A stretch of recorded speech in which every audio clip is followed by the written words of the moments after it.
So here's the breakup of the party system. Federalists are pretty much off the charts now, except for John Marshall, who he's Supreme Court Justice, so he's meant to be apolitical, but he carries Federalist principles with him.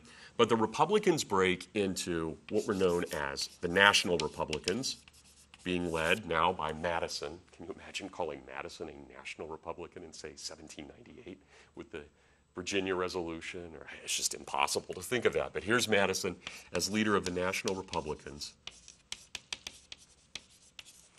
In the middle, we have a people that we won't talk about yet, but we will by the time we get to 1827, those who start calling themselves the Democratic Republicans. They had been, I won't say they, as I've talked about in other classes, Democrat was a dirty word. Right? So the fact that they start using that at this time and that it becomes acceptable and then can take that word alone by 1827 tells us a lot about a shift in culture. Remember, because America had been so classically rooted, they had considered democracy as nothing better than mobocracy. They had considered democracy as being ruled by the passions, being the animalistic aspect, not the noble Republican aspect of the soul.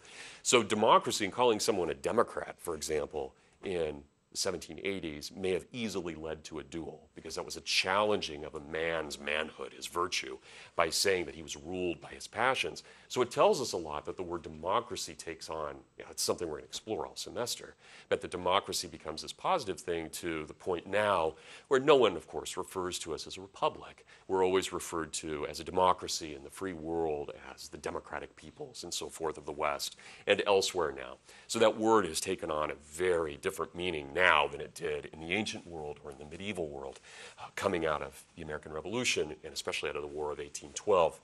And finally, the group I want to spend the most time talking about today, in fact, we'll spend the rest of the day talking about them, are a group that we have no modern equivalent to them, but they were called the Old Republicans. And this is the group that I want to focus on today, because they claim to carry on the legacy of the Jeffersonian Republicans. In fact, they claim to be more Jefferson than Jefferson.